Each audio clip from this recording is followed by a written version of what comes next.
सत्ता कह दें, स्वरूप कह दें, अंग्रेजी में सेल्फ कह दें, वो तो पूर्ण है हर प्रकार से। प्रकाश रूप, ज्ञान रूप जो हमारी सत्ता है, सदा से है, सदा रहेगी, कभी विलीन नष्ट हो नहीं सकती, हुई नहीं। तो वो चूंकि पूर्ण है, उसमें कोई कामना ही नहीं है, इसलिए कुछ भी उसकी आवश्यकता नहीं है, ये महाराज कहते हैं। इस स्थूल शरीर से होने वाली क्रिया, सूक्ष्म शरीर से होने वाला चिंतन और कारण शरीर से होने वाली स्थिरता तथा समाधि भी हमारे लिए नहीं है।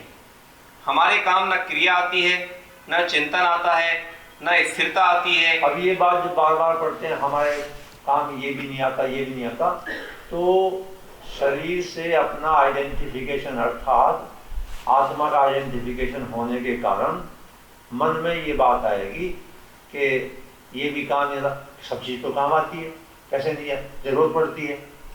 वो शरीर के संस्कार बोल रहे हैं, शरीर को आवश्यकता दिख रही है, हमको नहीं। हम अलग, शरीर अलग, जीवात्मा और शरीर का साथ है नहीं, यद्यपि दिखता है, माना हुआ है। आत्मा तो सदा विराजमान है, सदा है, सदा ही रहेगी, रहती भी है, जिसके बारे में महाराज ने अनेक बार अनेक प्रवचनों में, लेखों में बहुत सरलता से ये बात समझाई है कि जब हम 5 वर्ष के थे, 10 वर्ष के थे, 15-20 वर्ष के थे, तब से अब शरीर बदल गया, इंद्रियां बदली, मन बदला, बुद्धि बदली, निश्चय लेने की क्षमता आदि, ये सब बदला। पर हम बदले क्या? हम तो वही हैं। शरीर वो नहीं है, इंद्रियां वो नहीं है, मन वैसा नहीं है, बुद्धि अब वैसी नहीं है, हम वही हैं। हर एक आदमी कहेगा, 5 साल का फोटो देख करके, फोटो शरीर ना पहचान सके लेकिन याद दिला दिया जाए, हाँ कहने लगे मैं ही हूँ। तो हमारा जो होनापन है, सत्ता है, ज्ञान रूप सत्ता, इस बात को मैंने अनेक बार, यहाँ तो खैर बहुत वर्षों से, हमसे बहुत वर्षों बाद ही इस तरह का सत्संग का हुआ है। पहले तो ज़्यादा वर्षों यही सत्संग हुआ मिल्क में, 20-30 साल पहले। खैर, इस बात को मैंने कई बार वहाँ जयपुर में या उदयपुर में ऐसे बतलाया, जो बात दूसरे शब्दों में संतों ने कही है, मुझे अपने अंदर से प्रकट हुई, दिखलाई दी थी वो। कई बार मैंने ये बात कही कि भाई उस परम तत्व की सत्ता है, परमात्मा, आत्मा, जो भी भगवान कहें, एक सीधा उपाय है इसका बुद्धि के स्तर पर। मनुष्य का ये स्वभाव है कि अगर वो मेंटली कन्विक्शन हो जाए उसे किसी बात का, तो फिर उस बात पर दृढ़ हो जाता है, खास तौर से आधुनिक मानव का। क्योंकि आस्था का तत्व, श्रद्धा का तत्व तो बहुत कम लोगों में होता है। भाव तत्व अधिकतर बुद्धि से कन्विक्शन होना चाहिए। उपयोगिता सभी की है, बुद्धि की भी है, आस्था की। मैंने ये कहा कई बार कि देखो, सीधी बात ऐसे लो, तुम भगवान भूल जाओ, आत्मा भूल जाओ, सब भूल जाओ, आगे तुम ये बात बतलाओ कि तुम हो कि नहीं स्वयं। अब इसका जवाब तो हाँ में देना पड़ेगा। अगर कोई कहे नहीं, तो फिर धक्का दे के बाहर फेंका जा सकता है। जब कह रहा है नहीं, भाई तुम हो, कहना पड़ेगा। हाँ, मैं ये नहीं पूछ रहा तुम क्या हो, मैं तो पूछ रहा हूं तुम हो। हाँ ठीक, अब दूसरा प्रश्न, तुमने जो ये कहा कि मैं हूं, ये तुम्हारा होनापन और इस होनेपन का ज्ञान, तुमने कहा मैं हूं, तुम्हारा होनापन और होनेपन का ज्ञान, ये दोनों चीज अलग अलग हैं या एक ही है? और दूसरा प्रश्न ये है, अलग अलग। कैसे अलग अलग? बताओ आप, कैसे कैसे कैसे अलग अलग? एक फील कर रहा है, एक फील कर रहा है कि मैं क्या कर रहा है? एक फील कर रहा है, फील कर रहा है ना, जान रहे हो ना, वो जाननापन। हाँ। जिस वक्त में तुमने ये जाना कि मैं हूं, वो जानने के कारण ही तो तुमने ये कहा कि मैं हूं। जानने से पहले तो तुम्हें कुछ भी पता नहीं ना। विचार करना गहराई से, तुम्हारा होनापन जो तुमने कहा मैं हूं, ये ज्ञान के कारण तो कहा। अगर ज्ञान न हो तो तुम कैसे कहोगे मैं हूं? अब एक प्रश्न चित्त में हो सकता है कि जिस क्षण मुझे ये ज्ञान हुआ कि मैं हूं, उससे पहले भी तो मैं हूंगा, तो ये हूंगा तो एजम्पशन है। हम तो पक्की बात चाहते हैं, ये तो विचार उसकी बात है, पहले हूंगा। हम तो कहते हैं तुम हो, हाँ हूं, और होने का ज्ञान, दोनों एक हैं। ज्ञान के कारण ही तो तुमने कहा मैं हूं। अपने होनेपन का पता चला, इसीलिए तो कहा हूं। अगर पता नहीं चले तो कैसे कहोगे हूं? विचार कर दो अच्छी तरह से। होनेपन को तो कहते हैं सत्य, और इस ज्ञान को कहते हैं चित्त। तो भगवान के अनेक नामों में एक सुंदर नाम, अति सुंदर नाम सच्चिदानंद है। तो सत और चित्त तो हैं ही, हम हैं और ज्ञान रूप हैं। आनंद नहीं हो रहा, तीसरी बात, उसी की खोज हो रही है सब जगह।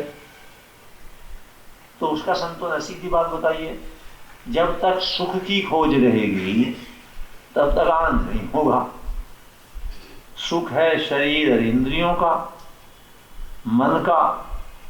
आनंद हमारा स्वरूप है, जो सत्य है, जो ज्ञान रूप चित्त है, वो आनंद भी है। तो खैर मैंने ये बात इसलिए बताई कि हम वास्तव में तो वो तत्व हैं, ज्ञानात्मक सत्ता,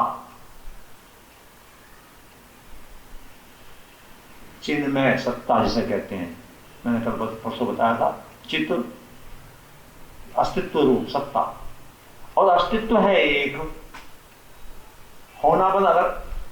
होनापन गहराई में जाकर के थोड़ा सा भी आगे चलेंगे तो एक ही है होनापन सब जगह, सत्ता एक ही हवा है सब जगह। ये दीवारों की बाउंड्री से लगता है कि इसकी हवा अलग कमरे की और बाहर की हवा अलग, ऐसा है नहीं।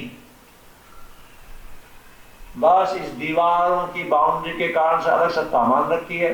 यहाँ अहंकार की दीवार है, अपने को अलग माना हुआ है, इसलिए सारी समस्या हो रही है। थोड़ा मैंने इसलिए बताया कि अनंत जन्मों की जो मान्यताएं बसी हुई हैं अपनी, उनको तोड़ना है, उनको समाप्त करना है।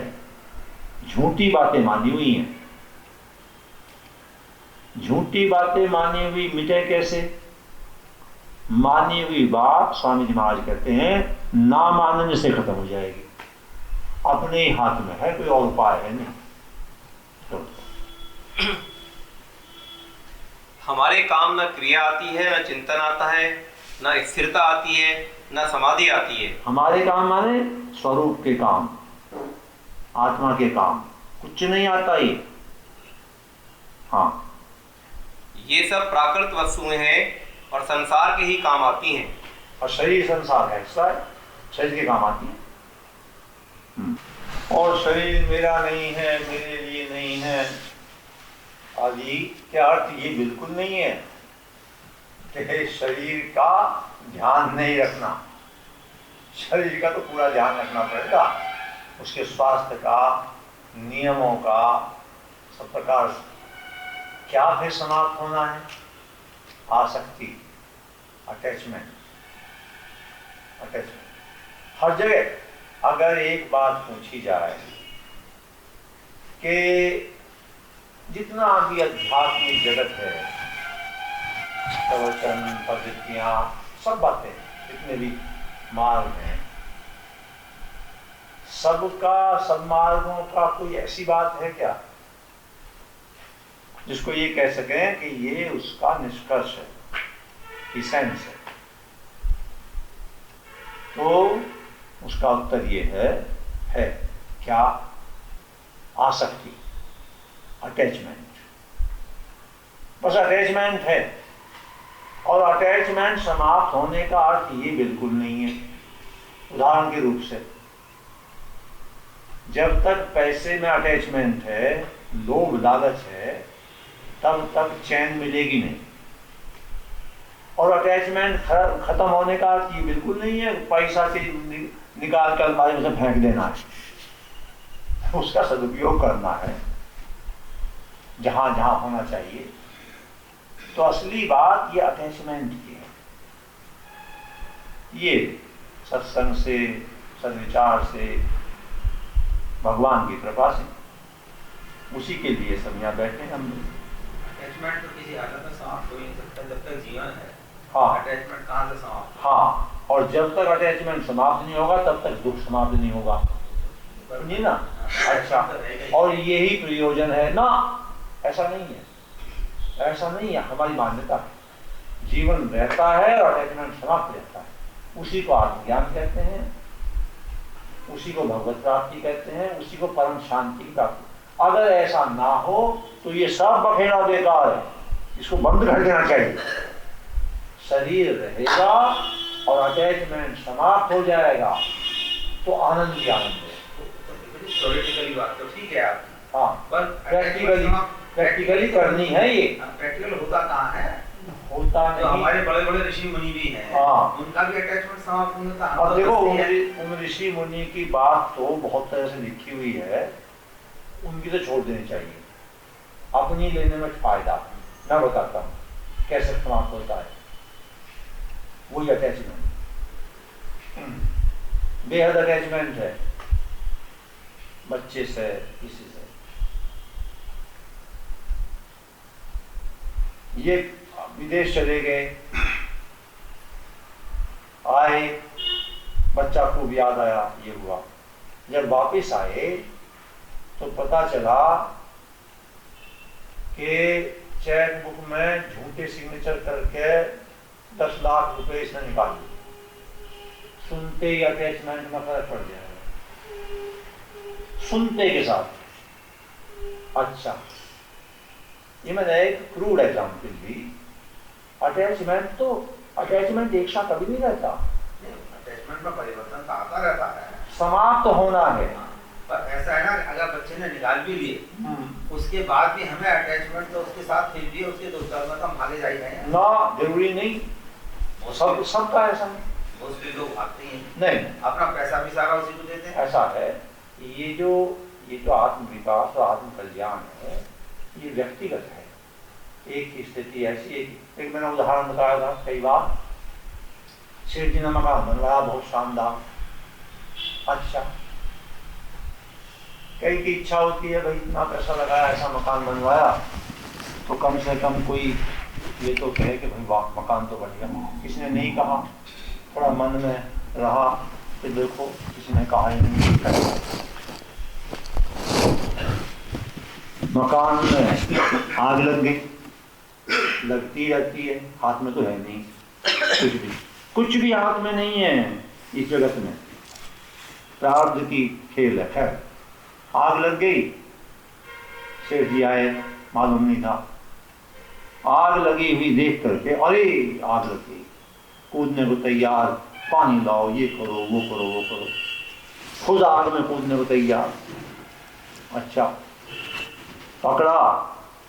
एक लड़का आया उनका, उसने कहा भाई ठहरो ना आप, कहा कि इतना मत क्यों कर रहे हो, कहाँ जा रहे हो। भैया ने इसको बेच दिया। जो शेर जी चिल्ला रहे थे, अरे बुझाइए, कुर्सी पे बैठ गए। भैया कोशिश करो, देखो भैया कोशिश करो, बुझ जाए तो अच्छी है। अच्छा, बदल गया भाव।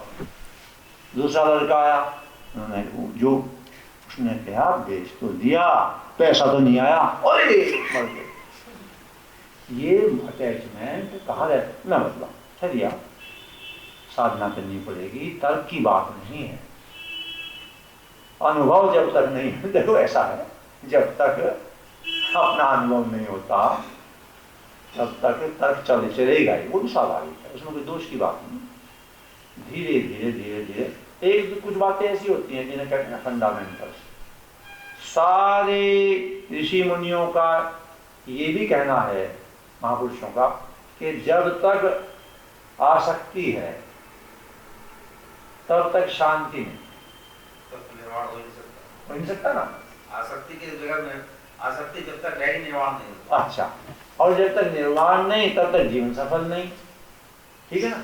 तो जिसके मायने ये हैं कि जो भी महापुरुष हैं वो ये तो कहते ही हैं, चाहे वो एक का अटैचमेंट खत्म हो संसार में, मत हो करोड़ों का लाखों का, लेकिन होता तो है, किसी का तो हुआ, बस उसी मार्ग में चलना है।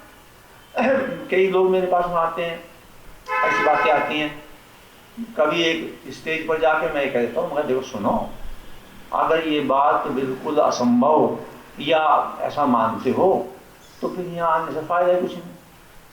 हम तो इस बात को बिल्कुल मानते हैं कि हो कर रहेगी, होनी ही चाहिए, तो कितनी भी कठिन हो। स्टेज लास्ट है गुरुजी, तो लास्ट के लिए ही तो यहाँ बैठे हैं, तो बीच की तो ये सब नहीं धंधे वाले, हाँ? जो बीच की स्टेज है। हाँ, अब तो दूसरी बात है और विचार की है, लास्ट को अब कब लाओगे, ये लास्ट हो गया। लास्ट लाने का टाइम आ गया, ठीक है नहीं। अच्छा, अब तो लास्ट आनी चाहिए, आवे न आवे ये तो भगवान की कृपा कहो, जो भी कहो, संतों की आशीर्वाद कहो, लेकिन खासतौर से हमारी पीढ़ी के लोग जिनका ये लास्ट हो गया अब उनको तो पक्का इरादा करना चाहिए लास्ट का। चलो ठीक, अगर चल